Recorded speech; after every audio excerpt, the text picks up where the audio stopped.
Hi, everybody. I'm Jim Basker, and president of the Gilder Lehrman Institute of American History, and it's my pleasure to be here again for the latest of our web chat series of conversations with major historians aimed directly at our affiliate schools, their students and teachers. And today, I have with me Professor Jeanne Theoharis, who has written a wonderful book, The Rebellious Life of Rosa Parks, which I have here. And I want to turn to you, Jeanne, right away and say, how did you come to write this book? Didn't we know Rosa Parks already? Right. So I got interested in her actually when she died. And I was interested in the funeral. I don't know if you remember. She dies in 2005. She becomes the first woman, the first civilian, the second African American to lie in honor in the Capitol. 40,000 Americans come. President Bush lays a wreath on her coffin. Right, it's this massive, far greater honor than almost sort of any kind of civilian, certainly far greater than Martin Luther King. And this happens less than 2 months after Hurricane Katrina. And so I start to think about this really in terms of the politics of memory and the politics of history and how history comes into our present to do particular things. And so I didn't think there was any coincidence that we have this massive state funeral for Rosa Parks in the wake of Hurricane Katrina, in the wake of the unsettling realities and questions that I think the hurricane, and particularly the federal response to the hurricane, raised. And so then we have this kind of congressional stampede to have this funeral for Rosa Parks. So I give a talk on, kind of thinking about the politics of memory. And I get asked to turn the talk into an article. And so then you have to say something more. And so I start to look to see, to kind of flesh out her actual life. Because one of the things that happens in the funeral, in the way she's being memorialized, is it's all about that one day on the bus. And she's constantly referred to as quiet and meek and not angry and just quiet. And so she actually becomes very, very small. The New York Times calls her the accidental matriarch of the civil rights movement. And so at this moment of, again, this incredible national tribute, who she is gets very small. So I start to kind of write about this and write about kind of this broader history and realize a couple of things. The first is that I had assumed there was a serious biography that I just couldn't think of it off the top of my head, but there must be one. And I was very surprised to find that there was no serious, scholarly, footnoted biography of Rosa Parks, even though she's certainly one of the most famous Americans of the 20th century, right? And this seemed to kind of correspond to the argument I was making, which is that she'd been reduced to this kind of children's book hero. Yes. So one long ago day, this, the kind of old, tired, the images we often get when we learn about her in elementary school. And so to kind of find that there is no biography, and then to start to kind of try to at least kind of give, again, this is an article length thing I'm doing at that point. And as I start to look and I start to see the expanse of her political life, right, that really begins in the 30s and goes all the way, really almost to her death in 2005, right? So we're talking more than 6 decades of political work that goes from the Scottsboro case, to the civil rights movement, to the Black Power movement, to the anti-apartheid movement, she does all this anti-death penalty work in the 90s, right? It's this huge life. And the more I look, the more I realize how much of a story there is, and how much of a story there is even after. So the Parks family has to leave Montgomery shortly after the boycott, and she spends more than half of her life and half of her political life in Detroit. And we know, there was very, very little kind of written about that part of her life. It usually would be the last sentence in the biography. And then she moves to Detroit. And then she works for John Conyers. And that's the end. When there's so much in that part of the story. It's incredible. And so that immediately makes me jump to a very important word in your title, which one of our teachers actually, Stephen Paluseo, who's a history teacher in Weston, Massachusetts at the River School, asked specifically, why this title, The Rebellious Life of Rosa Parks? So there's a lot in that. Right. A couple of things. So it's taken actually from a quote from her. She talks about having a life history of being rebellious, which again is not right. You don't, the way we were brought up to learn about her, rebellious seems the last thing. The last thing, yeah. Right? And so, but this is her describing herself. And then I chose to make it the rebellious life of Mrs. Rosa Parks for a couple of reasons. You know, black women were regularly denied the honorific of Mrs. And so people who knew her, people who respected her, always would call her Mrs. Parks. And so part of this was to signal and put her in her historical moment. And also, I think by putting the Mrs. in there, you know, I think we all think we know Rosa Parks. And there's a way that I think putting the Mrs. in the title stops us. There's a distancing of it that says we need to look at her again. We don't know her as much as we think we know her. So it's both a kind of making it a bit more formal and putting her in her, again, the historical time period that she lives in, but also to kind of say we need to look at her again. It's wonderful. Let's dive into this story. I mean, as you point out, 6 decades of important activity in her life, and we always think of her around one moment. Right. What in that first half of the life before December 1, 1955, of the famous episode, what didn't we really know before? I mean, the sheer extent of her activity, certainly, and the tenor of it, but give us some of the highlights of that life that led up to this day in 1955. Well, I mean, I think her spirit really begins in her family. She's raised by her mother and her grandparents, and she's born in Tuskegee. She grows up in Pine Level, Alabama. Her grandfather is a supporter of Marcus Garvey, right, Pan-Africanist Marcus Garvey. And one of her first sort of memories, political memories, is sitting out with her grandfather after World War I. There's this huge uptake of white violence against black people, and particularly black soldiers returning from World War I to sort of put black people back in their place. And there's all this violence, Klan violence, that kind of increases in Alabama. And her grandfather will sit out at night on their porch with his shotgun protecting their house. And she talks about sitting with him, as she puts it, because she wanted to see him shoot a Ku Kluxer. So that's a different moment for us to start her story. Wow. And she is a lifelong believer in self-defense. And as a young person, sort of, takes various steps to protect both her and her younger brother, Sylvester. So at one point, a white bully sort of threatens her and her brother. She picks up a brick, threatens to hit him. He backs off. Another case, a young white boy pushes her off the sidewalk, and she pushes him back in front of this young boy's mother. The mother says, I could have you arrested, killed. Rosa Parks said, he pushed me and I didn't want to be pushed. And we'll hear that language again. She will talk about part of the reason that she doesn't give up her seat on the bus decades later, as she'd been pushed as far as she could be pushed. So for Rosa Parks, there was a line, that line, it's her, her family teaches her to be respectable, and I think to the Macaulay family, that means both the image you put out in the world, but also the respect you demand from the world. So that's her as a young person.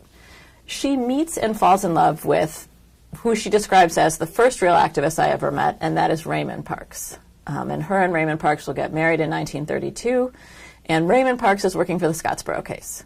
Scottsboro, again, 9 young men riding the rails, which means during the Great Depression, lots of Americans would kind of ride trains to get places and they would do it illegally because they would basically jump on the train to get from one place to another place. So these 9 young men riding the rails, they get discovered by the police. They're arrested.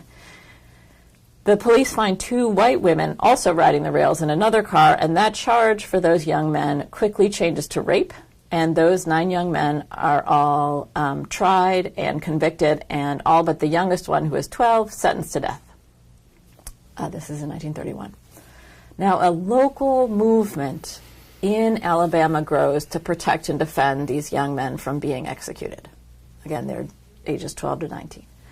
And Raymond Parks is one of those activists that is working in that movement to sort of defend the Scottsboro boys and to try to prevent their execution. He's doing that when she meets him, and she will join him in that work after they get married.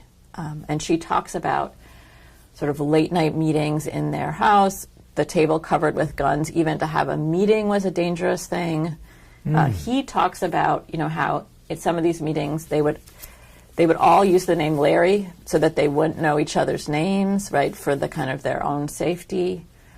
So this is where her adult political life starts, with Raymond in doing Scottsboro work. And in the beginning of their relationship, he's the more public activist, she's more behind the scenes. That will obviously transform over the course of their marriage, and she will become the much more public activist, and he much more behind the scenes. By the 1940s, she wants to register to vote. She finds it galling. This is World War II now, that black people are being asked to serve. Her brother is serving overseas, and yet most are not registered to vote. And there are many barriers to registration, black registration. The first of which is that you had to take a test, and the tests would be different for black people than for white people. So she wants to register to vote.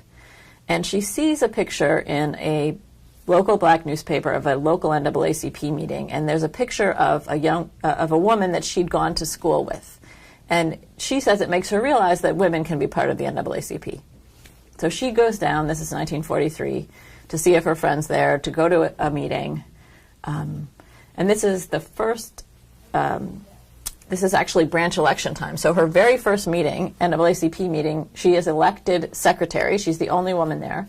And she makes it known she wants to register to vote. And so a man by the name of E.D. Nixon will come by her house to bring her some materials. E.D. Nixon is a sleeping car porter. He's certainly one of the most kind of militant activists in Montgomery. And that meeting really begins a partnership that's going to change the face of American history.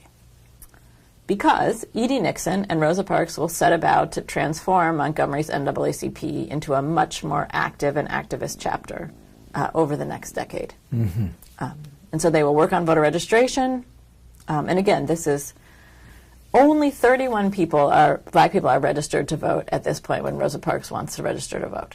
She tries in 1945, doesn't succeed, tries in 1944, doesn't succeed. Finally, in 1945, she's mad. And she takes the test again, and she's thinking about suing. So she writes down all the questions and writes down all her answers. And the voter registrar sees her doing this. And then, lo and behold, in the mail, she finds out that this time she has been successful. One of the differences is also in terms of how black people and white people are treated, besides the fact that the tests were different, was that white people would find out at the voter registration office itself, whereas black people would have to get a letter in the mail. So she finds out she's been successful, but then there's another barrier, which is a poll tax, right, which means you have to pay a certain amount of money, but you don't have to just pay the money for that year. You have to pay all the back poll taxes from the year that you were eligible to vote, even though, in Rosa Parks' case, in many people's cases, they would have liked to be voting for all those years. So she has to pay 12 years of back poll taxes. This is a big sum of money. They manage to scrape it together. But for a working class family like the Parks, this is a lot. And for many families, this would often be prohibitive. The other issue that NAACP is working on is what we might call criminal justice issues. Two kinds of cases.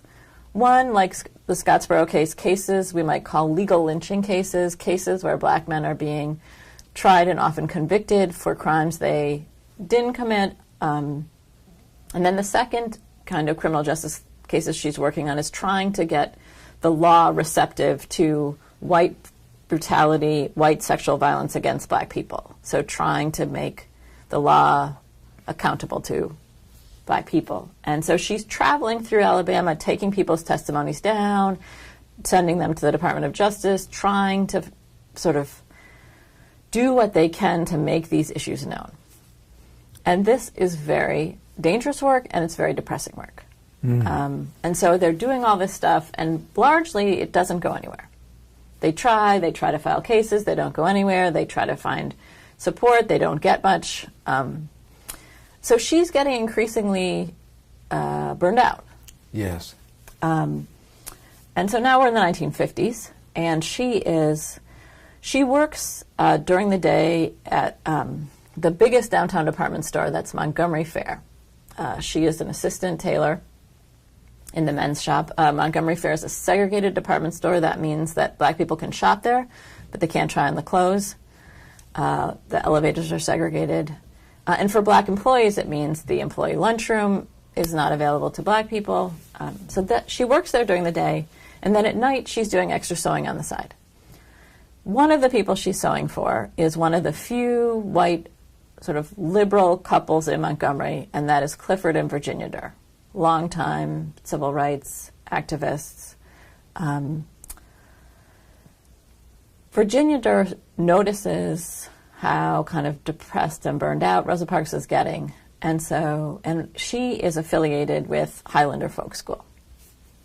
Highlander is an adult organizer training school, and by that, it's a school that's basically trying to develop leadership among... Highlander gets started in the 1930s on the philosophy that local people are the best people to solve their own problems, to come up with sort of social and political solutions, but that leadership needs to be cultivated and nourished.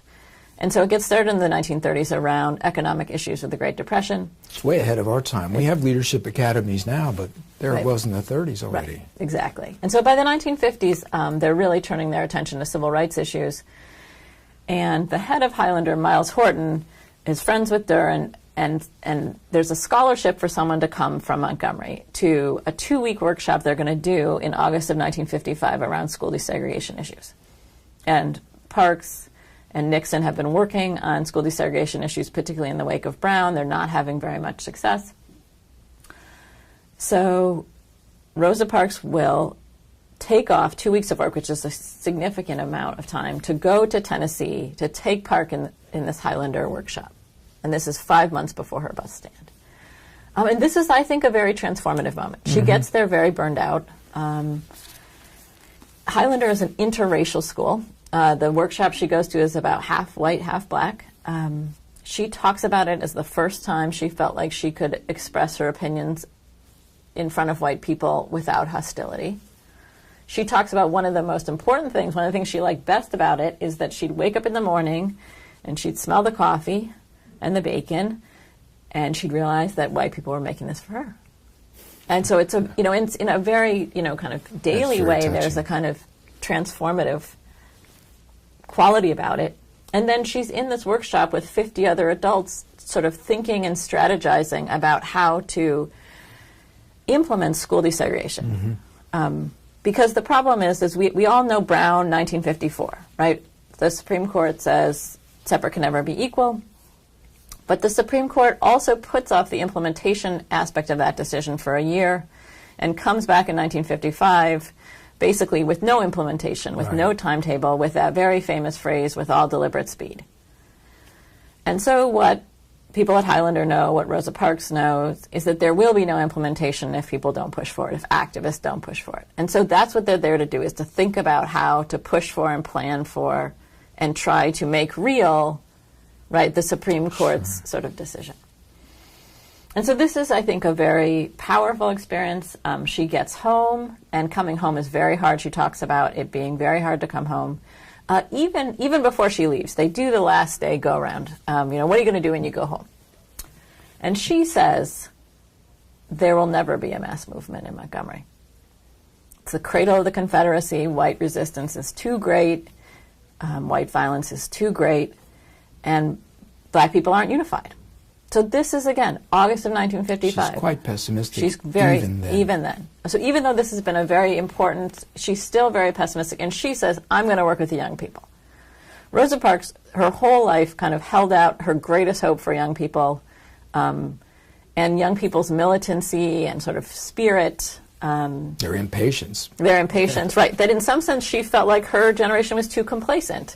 And she'd kind of, gotten very depressed about that. And so she had that year before kind of refounded the youth branch of the chapter. She had a small group of young people that she was kind of cultivating, kind of urging them to take more political stands. For instance, she'd helped them organize a kind of a read-in in the library. The downtown library in Montgomery was a segregated library, which meant that it didn't serve black patrons. So they'd had her youth council had a protest. So that's where she's holding out her hope when she returns from Highlander. And I think it speaks to, all of us learn that Rosa Parks is courageous, right, from kindergarten now.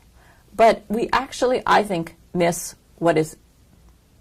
what makes her so courageous, which is the fact that she's tried things before, that other people have tried things before, right, that she gets to that night, and that night is December 1st, 1955, right? She's coming home from work. She actually lets a bus pass because it's too crowded, goes to the drugstore, gets on a bus around 5:30.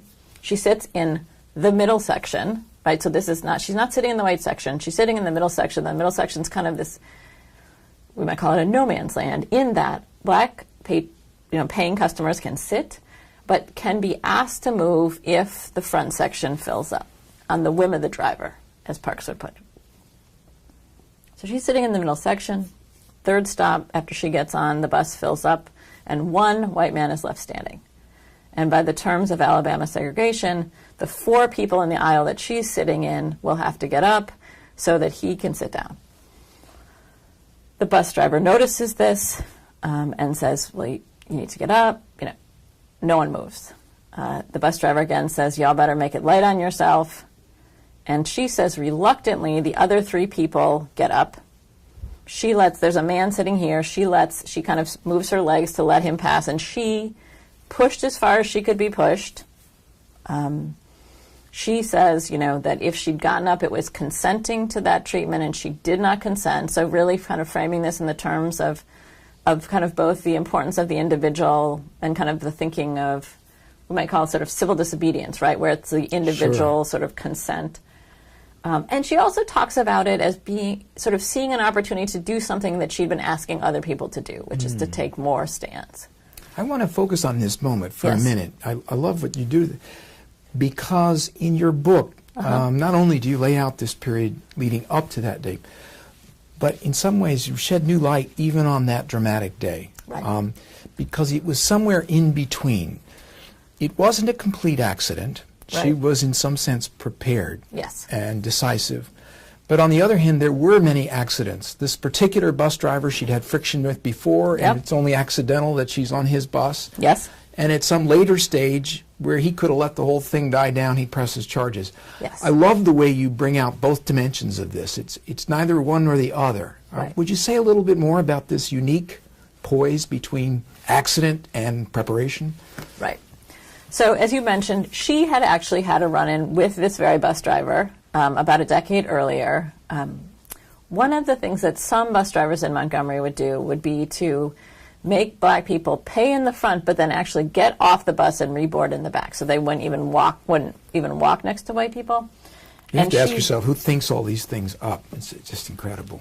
And so she would refuse. She refused to do this, and she had been thrown off this. The bus driver that night is James Blake. She had actually been thrown off his bus about a decade before because she was unwilling to do that. And she'd actually been thrown off other buses before for, again, her unwillingness to reboard. But what's different about those incidences is she's just thrown off the bus. She's evicted from the bus. And so she makes a choice that night in terms of she refuses to get up, but he also makes a choice. So he gets off the bus. He basically says, well, I'm going to have you arrested. She says in very precise grammar, you may do that. And so he actually leaves the bus. He doesn't have a cell phone. So he has to actually get off the bus to go call first his supervisor. And the supervisor says, put her off the bus. The supervisor does not say, have her arrested. Just have her, put her off. The police come. He next calls the police. The police come. She believes, in one interview I found of her, she believes that the police didn't want to arrest her. that kind of they fear trouble with this, that they obviously, there'd clearly been growing organizing and outrage in the black community around bus segregation. There had been an incident earlier that year, 9 months earlier, with a 15-year-old who had refused to give up her seat on the bus, and there had been huge community outrage. She's arrested. She's manhandled by police. This is Claudette Colvin. So there was a lot of community outrage and some organizing around Colvin's case that ultimately dissipates, so that we don't see a bus boycott emerge with Colvin. But she says she thinks that and she believes she overheard the police sort of saying something to the bus driver, about fear of the NAACP. Not that they recognized her, but just that they were worried. And it's Blake, she believes, who says no. And so Blake says that he'll come down after his route and he'll sign out a warrant for her arrest. So she's arrested. So that's also a little bit different. The other thing I think we want to remember is this is a very, she knows what could happen. She talks about this as she didn't know if she would get off the bus alive. And that's not an exaggeration. A neighbor of hers, she's living in the projects, Cleveland Courts projects at this point. A neighbor of hers, a black veteran by the name of Hilliard Brooks, resists on the bus in 1950 and is killed by police for his. So there had been many incidences of police violence, of police taking black women and raping them. So there's also the real threat of physical violence in this moment. Interestingly, though, she, as I mentioned, is a lifelong believer in self-defense. But she, in this moment, chooses, she does not resist arrest. She's very, she's also, Rosa Parks, who's been an activist for more than a decade. And so I think once she's made the decision, she then, she comes into that, again, with that whole history. Yes. So she's able to maintain some sort of poise here. Right, even in the midst of this. She's incredibly composed. Right. As we think about this, it's the pivotal episode everybody remembers. Right. There's an immediate impact, right, of course, and then there's a longer after history. Right. Could you take us to both of those? The immediate impact, which many students today may not fully appreciate, how important it was, but the bus boycott and the rest. Right. Well, I think she does not, one of my favorite quotes from Rosa Parks talking about her arrest is she says she finds it annoying and irritating. And I think what we can hear in that is that this is a personal line, she has made a personal stand, but in no way does she anticipate what we know happens, which is that it will galvanize a movement, a year-long movement in Montgomery. But she does not expect that. There is no reason to expect that if you're Rosa Parks, right? There has been no mass movement, right? She's done many things like this before. Other people have, right? So when we hear her say she finds being arrested annoying and having to go to jail annoying, I think what we can hear in that is she's kind of thinking this is taking me away from the things I. She was actually working on. She had been organizing this youth workshop for that weekend, and so I think partly she's saying that because she's thinking about all the stuff she needed to do when she got home in terms of that work. Yes. So she gets arrested. One of the people on the bus actually goes and tells E.D. Nixon that she's been arrested, and so he tries to call and find out that doesn't work. He gets the DERS to call, they find out she's been arrested on a segregation charge. So they all go down to bail her out. Meanwhile, she actually gets a call home. And she talks first to her mother and then to Raymond. And so Raymond also comes to bail her out. So she's bailed out 3 or 4 hours later, around 10 o'clock. And they all go back to her apartment. Because once E.D. Nixon realizes that she's okay, he's kind of delighted. Because here is the test case they've been looking for. Why? She is 42. She's married.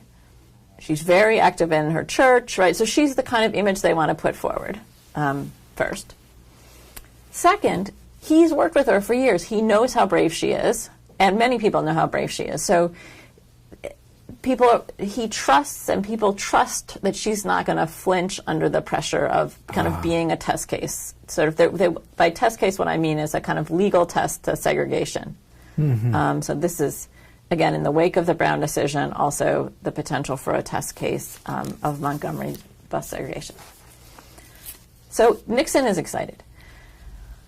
Raymond is not excited. Raymond is very worried for their safety. He's worried that she will be killed, or they will be, But he's also worried about whether people will stick with her, will stick together, and that people had not stuck with Claudette Colvin. And so Raymond in that moment is not so keen on this idea. They talk about it. Ultimately, she decides she was willing to be a test case.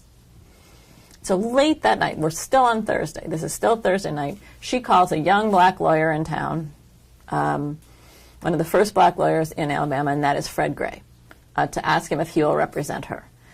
And even later that night, Fred Gray will call a woman by the name of Joanne Robinson. Joanne Robinson is leading a group called the Women's Political Council that had been organizing around the buses. And it is the Women's Political Council that actually will call for the one-day boycott on the Monday when Rosa Parks will be arraigned in court. And so initially, the bus boycott is called by the Women's Political Council for one day.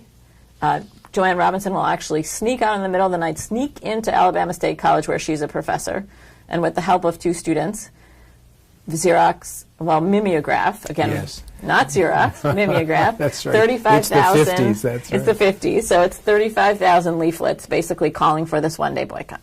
Right, so this is also, I think sometimes when we learn about this, it's Rosa Parks sits down and there's this bus boycott. And I think we kind of miss all of the steps that it takes to get us from Rosa Parks' arrest Thursday night to this one-day boycott on Monday, and then 35,000 off a mimeograph machine is a lot of arm cranking. Right, right. And they're very worried. I mean, even for this one-day boycott, right, she's worried, Nixon's worried, people are worried, will people stick together, right? Which sounds, again, the way that we would be worried, right? That I think sometimes how we're taught this history distances us from kind of the emotions and the experiences we have, and it's told to us in a way that makes it hard to see ourselves in it. And we lose the contingency. Right. Things could have gone another way if somebody hadn't shown up or hadn't snuck into college. And hadn't done this and this and this. Exactly. And so they get to that Monday morning, and Rosa Parks talks about the kind of most important moment of the whole boycott for her is really waking up that Monday morning and seeing that people had stayed off the buses. And there's this power that people feel on that Monday. And there's a huge mass meeting that night at Holt Street Baptist Church. It's packed. There are thousands of people outside. This church actually turns its PA system on outside so the people outside can hear. And it is out of that experience of that day of people actually staying off the buses, it is out of that experience of the power of that people decide to turn it from a one-day boycott into an indefinite boycott, right? So it is, in some sense, it is a movement that is emerging. It doesn't just... It's quite organic. Right. And were they already at that stage active in a communitarian way, that people who had cars were giving lifts to people to work, or... So that will emerge in the next few weeks, and that's also astonishing to people like Parks and Nixon, because one of the issues of unity was that there were these class differences, as we have today, right? And so one of the incredible things in those first few weeks of the bus boycott is you have middle-class people being willing to have their cars either used or drive their cars, right? Because part of how you have a year-long boycott is that people walk, but part of how you have a year-long boycott is because they organize this amazing carpool. So by carpool, a citywide carpool. A citywide. So they set up basically 40 stations across town, and so you can go to that station and get a ride across town to work or to the doctor or to shop, and that's what makes people be able to kind of sustain this. But it takes a tremendous amount of organization. It takes a tremendous amount of resources. So actually what Rosa Parks spends most of the year of the boycott doing is traveling the country, raising money for the Montgomery Improvement Association, which is the group they form to organize the boycott. That's a perfect hinge, in a sense, moving from something that was one day and then a few weeks or months to a national movement. And in a sense, it's a sort of the coming out of Rosa Parks. Even though she'd been an activist for 25 years or more, there's this other half of her life, and as you say, so many books end with her going off to Detroit. Right. But how many decades and how much more was there to be found? Right. So, a couple of things. First, she actually loses her job 1 month into the boycott, and Raymond loses his. And so they spend most of the boycott without steady work. So even as she's traveling the country raising money for the movement, the Parks family themselves, and her mother's living with them, is in serious economic trouble. And even after the boycott is a 382-day boycott, it successfully ends after the Supreme Court basically rules against Montgomery's bus segregation. So Montgomery's buses are desegregated December 20th, 1956. Even after that happy ending, right, there's still tremendous violence in Montgomery, but in a personal level, the Parks family, they still can't find work. They're still getting death threats. So 8 months after the boycott ends, they are forced to leave Montgomery and they move to Detroit, where her younger brother Sylvester was living. And so she will spend more than half of her life in Detroit. And she calls Detroit the promised land that wasn't. And she talks about, because I think sometimes when we hear, again, the last sentence of the story, and then she moved to Detroit, it seems like, that's the happy ending, that's the vacation home. But she very much... Anything but. Right. She really feels that she doesn't find too much difference between the sort of structures of sort of inequality in jobs, in schools, in housing, in policing, that she leaves in Montgomery, she finds in Detroit. The public segregation, right, bus segregation or elevator segregation, right, that's not there, and that's thankfully better. But in terms of the larger structures of how Detroit is organized, she finds very little difference. And so, like she had done in Montgomery, she sets about to challenge the racism and injustice of the Jim Crow North. And so she will spend the next 40 plus years in Detroit doing just that. Both locally in Detroit, and then as a Black Power movement emerges both in the city and nationally, she will take part in that. Fantastic. I'm getting word that we need to come to a close, and we're going to have to leave students to look at that second life of Rosa Parks, which is almost 50 years, and she doesn't die until 2005. Right.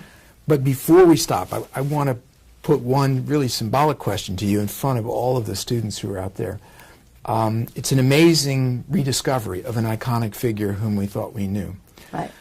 Would you say to students who are thinking about being historians or being writers or biographers later on that this was a one-off, or are there other people, other stories, other events that we can revisit and that can be reconstructed, rediscovered in this way?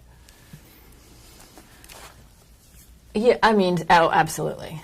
Right, because I think there are two different kinds of work to be done, right? The first, and this is work I'd done before I got to this book, right, is sort of there are so many people, right, so many struggles, so many things that we don't know that haven't been studied, right? So there's all of this work, and if we're talking about just the civil rights and Black Power movements from wherever you're from, right? There's, whether it's Montgomery or Detroit, whether it's Boston or Pittsburgh or Los Angeles, right, that there's all of, there were movements all across this country, right? And so part of the work is about telling those stories. And then part of the work is going back to things we think we know, and then you start to see things that you didn't know. So, maybe we should end with sort of who Rosa Parks' personal hero was, right?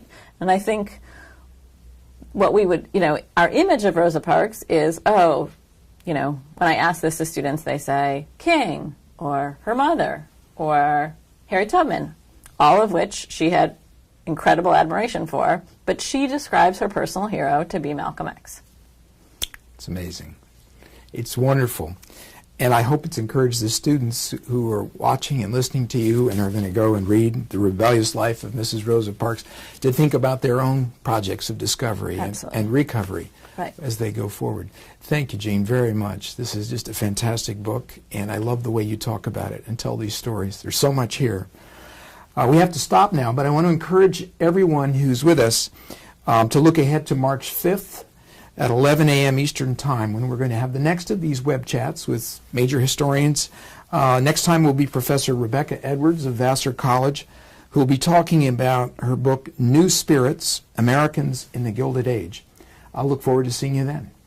Off the top of my head, but there must be one, and I was very surprised to find that there was no serious, scholarly, footnoted biography of Rosa Parks, even though she's certainly one of the most famous Americans of the 20th century, right? And this seemed to kind of correspond to the argument I was making, which is that she'd been reduced to this kind of children's book hero. Yes. So one day, one long ago day, this, the kind of old, tired, the images we often get when we learn about her in elementary school. And so to kind of find that there is no biography, and then to start to kind of try to at least kind of give, again, this is an article length thing I'm doing at that point. And as I start to look and I start to see the expanse of her political life, right, that really begins in the 30s and goes all the way, really almost to her death in 2005, right? So we're talking more than 6 decades of political work that goes from the Scottsboro case, to the civil rights movement, to the Black Power movement, to the anti-apartheid movement, she does all this anti-death penalty work in the 90s, right? It's this huge life. And the more I look, the more I realize how much of a story there is, and how much of a story there is even after. So the Parks family has to leave Montgomery shortly after the boycott, and she spends more than half of her life and half of her political life in Detroit. And we know, there was very, very little kind of written about that part of her life. It usually would be the last sentence in the biography. And then she moves to Detroit. And then she works for John Conyers. And that's the end. When there's so much in that part of the story. It's incredible. And so that immediately makes me jump to a very important word in your title, which one of our teachers actually, Stephen Paluseo, who's a history teacher in Weston, Massachusetts at the River School, asked specifically, why this title, The Rebellious Life of Rosa Parks? So there's a lot in that. Right. A couple of things. So it's taken actually from a quote from her. She talks about having a life history of being rebellious, which again is not right. The way we were brought up to learn about her, rebellious seems the last thing. Right? But this is her describing herself. And then I chose to make it The Rebellious Life of Mrs. Rosa Parks for a couple of reasons. I didn't think there was any coincidence that we have this massive state funeral for Rosa Parks in the wake of Hurricane Katrina, in the wake of the unsettling realities and questions that I think the hurricane, and particularly the federal response to the hurricane, raised. And so then we have this kind of congressional stampede to have this funeral for Rosa Parks. So I give a talk on, kind of thinking about the politics of memory, and I get asked to turn the talk into an article. And so then you have to say something more. And so I start to look to see, to kind of flesh out her actual life, because one of the things that happens in the funeral, in the way she's being memorialized, is it's all about that one day on the bus, and she's constantly referred to as quiet and meek and not angry and just quiet. And so she actually becomes very, very small. The New York Times calls her the accidental matriarch of the civil rights movement. And so at this moment of, again, this incredible national tribute, who she is gets very small. So I start to kind of write about this and write about kind of this broader history and realize a couple of things. The first is that I had assumed there was a serious biography that I just couldn't think of it. Hi, everybody. I'm Jim Basker, and president of the Gilder Lehrman Institute of American History. And it's my pleasure to be here again for the latest of our web chat series of conversations with major historians aimed directly at our affiliate schools, their students and teachers. And today, I have with me Professor Jeanne Theoharis, who has written a wonderful book, The Rebellious Life of Rosa Parks, which I have here. And I want to turn to you, Jeanne, right away and say, how did you come to write this book? Didn't we know Rosa Parks already? Right. So I got interested in her actually when she died. And I was interested in the funeral. I don't know if you remember. She dies in 2005. She becomes the first woman, the first civilian, the second African American to lie in honor in the Capitol. 40,000 Americans come. President Bush lays a wreath on her coffin. Right, it's this massive, far greater honor than almost sort of any kind of civilian, certainly far greater than Martin Luther King. And this happens less than 2 months after Hurricane Katrina. And so I start to think about this really in terms of the politics of memory and the politics of history and how history comes into our present to do particular things. And so black women were regularly denied the honorific of Mrs. And so people who knew her, people who respected her, always would call her Mrs. Parks. And so part of this was to signal and put her in her historical moment. Mm-hmm. And also, I think by putting the Mrs. in there, I think we all think we know Rosa Parks. And there's a way that I think putting the Mrs. in the title stops us. There's a distancing of it that says we need to look at her again. We don't know her as much as we think we know her. So it's both a kind of making it a bit more formal and putting her in her, again, the historical time period that she lives in, but also to kind of say we need to look at her again. It's wonderful. Let's dive into this story. I mean, as you point out, 6 decades of important activity in her life, and we always think of her around one moment. Right. What in that first half of the life before December 1, 1955, of the famous episode, what didn't we really know before? I mean, the sheer extent of her activity, certainly, and the tenor of it, but give us some of the highlights of that life that led up to this day in 1955. Well, I mean, I think her spirit begins in her family. She's raised by her